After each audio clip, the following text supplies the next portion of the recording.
Today we're taking a look at the EdgeTX radio settings menu, and like the name suggests, the settings in this menu affect the radio as a whole.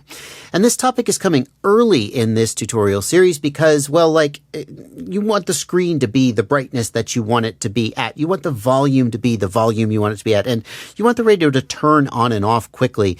These are really basic options that affect you every time you use the radio, so we may as well get them out of the way here in the beginning. And before we get into that content, you should know that this video is part of a series where I go through a whole bunch of information about EdgeTX, the operating system that runs on our radios, to try and teach people more about it. A lot of people know the basics of using it, just enough to get by on a day-to-day basis, but they don't know, like, when you go through all these menus, like, what do they do? And how do you get the radio to do what you really want it to do? That's what this video series is about. And there's a whole playlist. I want to invite you, after you finish this video, to check out that playlist. It's got a whole bunch of information about EdgeTX and will make you a whole lot smarter about how to use your radio. That's linked in the video description below when you get to the end of this one.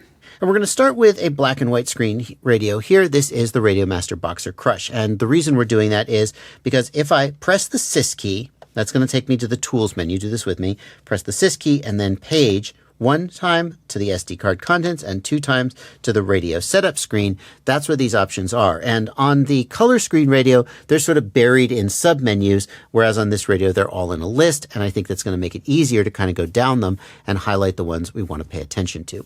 I will, of course, be following along in a color screen radio as well for people who have that. And at the very top of the list, we've got the date and time. And if you want to, you can manually set that date and time. And in my experience, it tends to drift and doesn't stay that accurate for very long. And there isn't really any easy way or even a medium hard way to have the radio automatically set the date and time. There is a way to set it up so that if you have a GPS on your drone, the flight controller can get the date and time from the GPS system and then communicate that back to the radio over telemetry, and the radio can set its time and date. And it's kind of a hassle. It doesn't always work, and I've never really bothered with it. So set this if you want to. Don't set it if you don't want to. Most of the time, it doesn't matter. The only time when it might matter is if you've got the radio doing any kind of logging. So the radio can store logs of various types to its SD card. If you've got the radio doing logging, then having accurate time and date could obviously help you find the logs that you're looking for. And in that case, well, you might just want to manually set it before you get to the flight field. I wish there was a better way to handle this, and it just doesn't seem like there is. Here on a color touchscreen radio, I can long press the Sys key, and that will take me right to the radio setup screen. I actually want to make a distinction there because if I short press the Sys key, it takes me right to the Tools menu. And of course, I could just then page over or tap to get to the radio setup screen, but that long press on the Sys key gets you there just that little bit faster. And as you can see here, I've got the date and the time just like before. We're not going to do this for every option. A lot of times with just a little bit of creativity, you'll find the option when it's there, but I just want to show you the options are there and how to get to them on both the black and white and the color touchscreen radios. And as I said in the previous video, if your radio doesn't have a Sys key, then you get there by long pressing the menu key and then paging to the desired screen. The battery range setting controls this display. I'm just going to press the return key to back out and go back to the main screen. It controls this setting here. Here we've got the battery readout, and the battery range controls when that battery appears to be full and when it appears to be empty. If you take a look here, I'm at 7.7 volts right now, and if I long press the Sys key and page to the radio setup, if I then go down and change the bat range to be 6.4 to 7.7, when we go back to the main screen, we should see that that battery now reads fully charged. I'll long press the Sys key here, and again, we can put that back the way it was. The default value is perfectly fine. 8.2 volts. The radio is running off a 2-cell battery, so fully charged is 4.2 times 2, which is 8.4. So they've got the default battery range maxing out at 8.2. So it shows fully charged from 8.4 down to 8.2, and then it begins to empty out. The minimum is going to be 6.0 volts for a 2-cell LiPo, but most of the time you're not going to run it down to 6.0 volts because it would just be completely empty and the radio would just turn off and fall out of the sky maybe. In fact, some of these radios don't actually like to go below 3.4 or 3.5 volts, even if the battery is capable of doing it. I wish I had more information for you about that, but I don't at this time. So the battery range at the bottom, when it shows completely empty and starts flashing, by default it's 6.4. If you knew that you had a battery that could go much, much lower than that, like 18650 lithium-ion cells can go down to 2.5 volts, then you theoretically could change the bottom of that battery range to reflect that you were going to discharge your battery further. However, number one, you usually get plenty of flight time off these batteries, even if you run them down to just 3.2 or so volts. Number two, remember some radios will not operate below 3.4 or 3.3 something volts. I don't know the exact cutoff. And so you'll get yourself into trouble even though the battery's just fine. And number three, it's fine. I'm just going to leave it. But you could play around with it if you really wanted to. That's what it does. On a color touchscreen radio, this setting does not appear to be in the radio setup screen. Instead, it is in the hardware screen, which is right here. It's the exact same setting, battery meter range from a low to a high value, and is set in exactly the same way. In addition, there is a battery calibration option that lets you adjust the voltage of the radio if the radio is misreading the battery's voltage, if it's reading high or low. You can compare it against a multimeter and adjust it here using battery calibration. On the black and white screen radio, we can also access the hardware screen. We can long press sys, and then we can page to the hardware screen. Let's see if that same option is there. Yes, it is. Here it is down at the bottom, battery calibration, and we can calibrate that up and down, although I'm not going to tweak it because it is presumably correct. So you can see here that these options are present. They're just kind of scattered in different places, and that's kind of the point of these videos. Next, we come to the sound options, which controls when the radio will beep or buzz or otherwise play a sound. The default mode is all, and that means that anytime you move the jog wheel or click the jog wheel, it will beep. Personally, I find this to be a little bit annoying. I don't just like all the time. I don't need it. You can also set it to no key, in which case it will not beep when you move the jog wheel, but it will still play any sound files that you have the radio play via your own configuration and will play alerts and alarms such as low voltage, low battery, low RSSI, and so forth. The third option is alarm, in which case it will only play alarms. It will not play any other sounds, including special functions that you set up.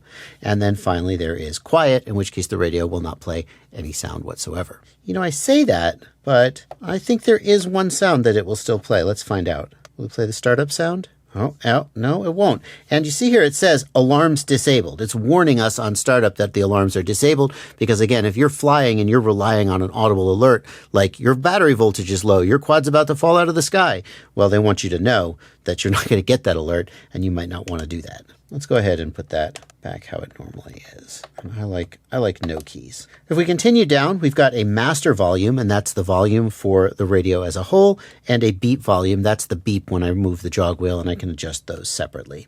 There's also an adjustment here for beep length that can make it longer or shorter. We can just try that out.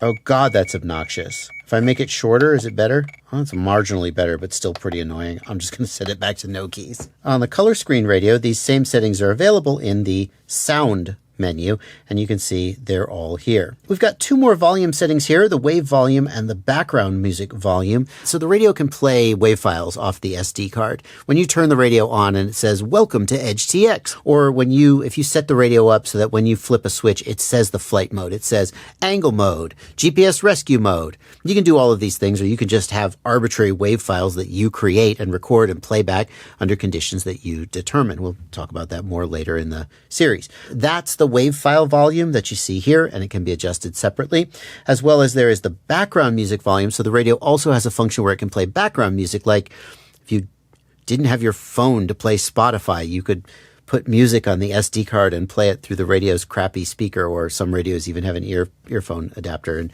you can play those in the background. I don't know if this is a feature that many people use, but the background volume is where you would adjust that. The next section is the Vario section, and we're not going to talk about that very much. I just want you to know it exists, and you can refer to the product documentation if it's relevant to you. The Vario refers to a variometer, which is a thing that tells you how fast your model is climbing and descending. It's a thing used by glider pilots, and if you're not a glider pilot, this probably probably doesn't matter to you at all. On the color touchscreen radio, you can see there is a variometer section right here, and it has the exact same settings. That's all we'll say about that. In addition to beeping and playing wave files, the radio also has the ability to do haptic feedback, the vibration motor. And the haptic section here controls that. So if I want there to be some feedback when I'm using the jog wheel, but I don't want beeping, I can change the haptic to all, and it's not doing it. What if I raise the length? There we go. You can see I don't know if you can hear that. Every time I move, it's beeping at me, buzzing at me. That's freaking annoying, and I would just turn it off and not use it. But if you want to use it, you certainly can. You might consider doing something like haptic for alarms and audible for no key, so that if there's an alarm, in addition to the audible feedback, you'll also get, like, maybe you're somewhere loud and you can't hear it, or you've got the radio's volume turned down. Well, then the bzz, the bzz, bzz, that would tell you that there was a problem and draw your attention to the radio. The alarm section is how the radio tells you about some conditions that could cause the radio to stop working correctly. The first one that we see here is the battery low alarm, which is when the battery gets below this level, the radio will start buzzing at you and saying battery low, battery low. You can set that wherever you want it to be. It's common to set it to be the same as the bottom of the battery scale. So when the battery reads empty, the battery low alarm starts going off. You can set that however you decide based on the battery that you're using and how much warning you need before the battery is completely dead. The inactivity alarm, well, you ever left your radio powered on and it says inactivity alert, right? That's how long it takes for that to trigger. And then we have memory low. Memory low is an alarm that you'll see when the radio is running out of memory. How would that even happen? The answer is usually a Lewis script. So Lewis scripts are little programs that you can put on the SD card and they run in the background or the foreground. And if the Lewis script is taking up too much memory, the radio can run out of memory and may stop working. It won't. It'll kill the Lewis script and hopefully everything will be fine, but you'll get a warning that the radio is low on memory. You definitely want to leave that on, because if the radio is low on memory, you definitely want to know. Sound off gives you a warning when you power up the radio that the sound is off. And we saw that when it said, hey, the alarms are off. And then RSSI shutdown prevents you from turning the radio off if a receiver is connected, if there's any RSSI. The idea is that if you're flying the plane or flying the aircraft and you accidentally, or maybe on purpose, push the power button, you don't want it to power down, it'll give you a warning and it'll say, I believe it says receiver still powered. And then you have to confirm to shut it down. If you want the radio to always turn off when you press the power button, even if there's a quadcopter still connected to it or a receiver connected to it, you can disable this warning and it'll just turn off, and then the aircraft will fail-safe, or I don't know, it's up to you. And not to beat a horse, but these options, just so you see, are right here. Haptic, alarms, and so forth. They're all right here in the color touchscreen radio. Continuing down the list, we have backlight. Now that controls what causes the backlight for the screen to turn on. For the black and white screen radios, this is not such a big deal because that screen doesn't draw a lot of power. For the color touchscreen radios, you definitely are going to want to change these settings because that screen does draw a ton of power. So the mode controls what causes the backlight to turn on. And we have the option of keys or buttons and the sticks. Now I've got mine set to both so that moving either of them resets the timer and turns the backlight on. If I set that to on, the backlight is on all the time, never turns off. If I set that to control, that is the sticks, but not the buttons. And if I set that to keys, that's the buttons and the jog wheel, but not the sticks. And then off means the backlight will just be off all the time. And if I do this, I've got a special function. I've got a special function that controls the backlight. So this knob is actually overriding that setting. That's a little something I've set up. But, and again, I'll put a link to a tutorial if you want to do the same thing. Because I'm on camera all the time, I need my backlight to be, see how the backlight is a little blown out now? I need to be able to adjust the brightness of my backlight in real time. So I make it that way. I leave mine at both so that moving either of them turns it on. It turns out that it doesn't matter because it's always getting overridden by that knob anyway, but that's how I usually run it. The duration controls how long the backlight will stay on once it is triggered by either a key or a control, and the brightness controls how bright it is. But again, as I said, it's being overridden by this knob right now. It is a special thing that I've set up. Alarm will cause the backlight to turn on when an alarm goes off, and contrast controls the contrast of the screen. You can see if I adjust the contrast, the screen gets super, if I go the other direction, it gets super washed out. So we just set that to whatever looks good to us. Here on the touchscreen radio, if I go to the backlight settings, we can see similar options We've got mode, keys control both and on, but there is no option to turn it off, to turn the backlight completely off. And the reason for that is on this type of screen, I don't know if this is an OLED or an LCD. I think it's an LCD.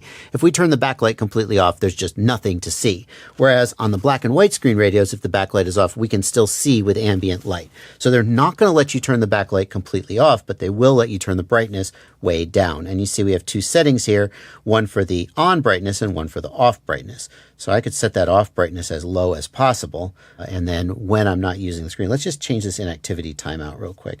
Just tap right there and set that to min, and it'll be 5 seconds. And then in 5 seconds, that is really off. Like you literally, it's just like completely off. Wow.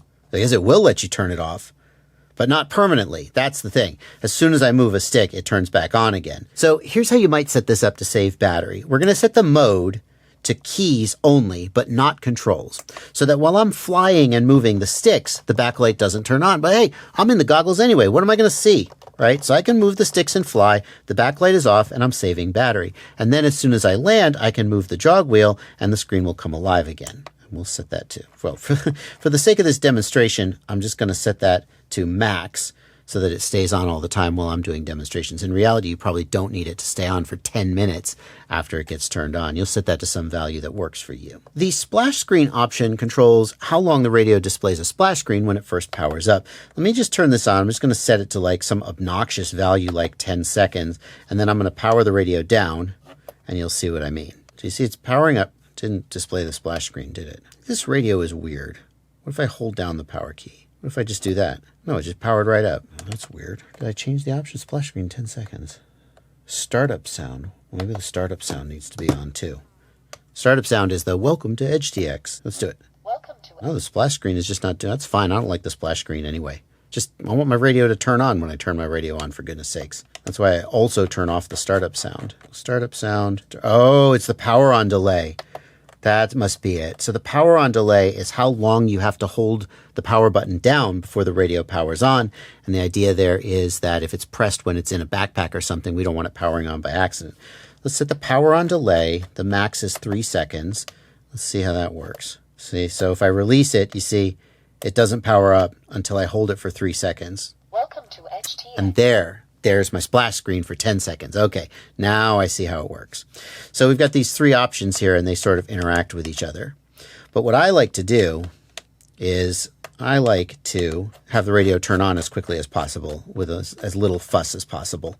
And so I will set the startup sound off, the splash screen to 0, don't do the splash screen, and the power on delay to 0. And I've never had it turn on in the backpack or anything. Just my backpack has a separate compartment for it, or if you keep it in a case, it's probably not a big deal. Here on the color touchscreen radio, we can find these same options. We've got the splash screen, and let's just turn that right off, all the way off. Hello, 1 second. Can I, 0 not an option? It's not an option, just 1. Okay, 1 second, 1 second. Oh my God. How about, oh look, I can roll the wheel. Yes, touchscreen being a little annoying there. Startup sound, no thank you.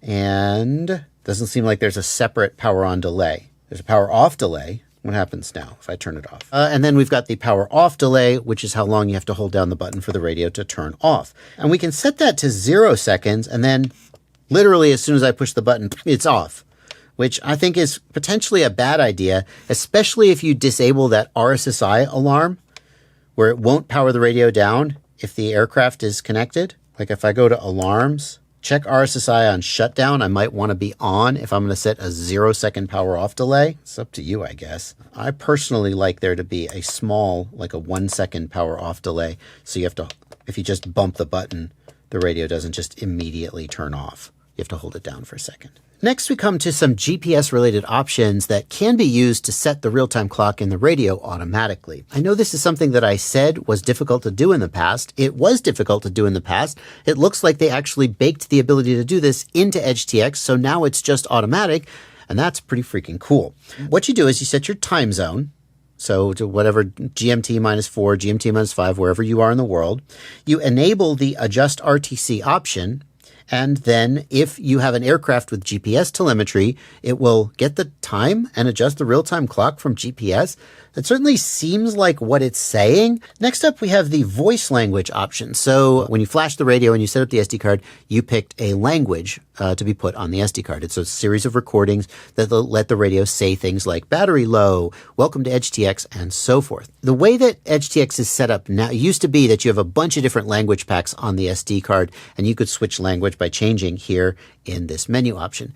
That takes up a lot of space on the SD card, and it takes a lot of time every time you back up the SD card to copy all these files, most of which you're not using anyway. So the way that the SD card is set up now is that there's typically only one language pack on the SD card. Let's actually just verify that, and we can do that by backing out of the radio setup menu, press the sys key, and page one time to the SD card contents screen. This is showing us the contents of the SD card. And if I scroll down, I should go under sounds. And sure enough, you see here just one folder, EN for English. That's it. There are no other language packs on this SD card. So what would happen if I went into the menu and went down to language and changed it from English to Danish, but there's no Danish language pack here? Well, the voice would just stop working.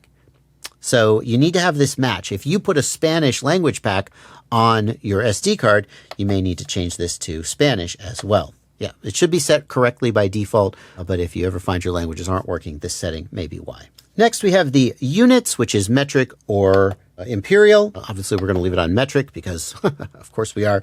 I don't even know what units inside the radio are even being referred to here, but there you go. PPM units is pretty esoteric, but I'll tell you anyway because that's what this video is for. If we look at PPM units, we can change the precision from either 0 or 0.0. If I back all the way out to the main screen, you can see here where it's showing me the channel values. Do you see that it used to say 2 and now it says 2.3? It says minus 100.0. We've got an extra tenth of precision here on our channel positions. If you care about the channel positions being just as precise as possible, you can change that option. The default is to just show no decimal places, no digits after the decimal. The USB mode option is used to control what happens when you plug USB into the top USB port on a Radio Master or just the USB port on a jumper. The default option is to ask what mode the USB device should be in. It can be a game controller, it can be an SD card reader, and on some radios there's another option called VCP, I think it's called. The default is to just ask when you plug in and let you select from a menu, but you can, like if you had a radio and you only use that radio for playing simulator on your computer, you never use it with a real drone, you might set that radio to always be a joystick. Every time you plug in USB, it just is a joystick. It never asks. You could, if you had one you never use as a joystick, you could set it to always be SD card. Most people are just going to leave this at ask and select each time you plug in. The default channel order controls the default order that the 4 main controls will go into new models. So we have 4 controls. There's throttle, yaw or rudder, a roll or aileron, and pitch or elevator, depending on whether you're referring to the name of the axis or the control surface of the airplane. And so that is commonly read out just as AETR, meaning that channel 1 is going to be aileron, channel 2 is going to be elevator, channel 3 is going to be throttle, and channel 4 is going to be rudder. What you probably want to do is set this to the default Betaflight channel order. Or if you don't use Betaflight, set it to the default channel order of whatever flight control software you're using. And that way, when you create a new model, it will just automatically have that order set up. You want to be aware that this only affects new models that you create after you make the change. So if you have a bunch of existing models, and I realize we haven't talked about what models are yet, so we kind of have to get ahead of ourselves. There's just no way to get into this without sometimes getting ahead of ourselves. If you have existing models and you change the setting, it will not change anything about the existing models. You should also know that it is possible to change this after you create the model. If you decide you want a different channel order, you certainly can.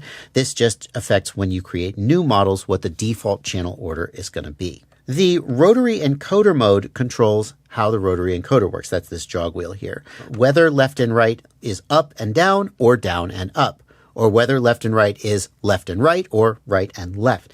Most people are happy with the default, but if you're unhappy with the default, you can invert it. You can invert just the vertical axis. You can invert just the horizontal axis. So you can just change, oh my God, I've broken it.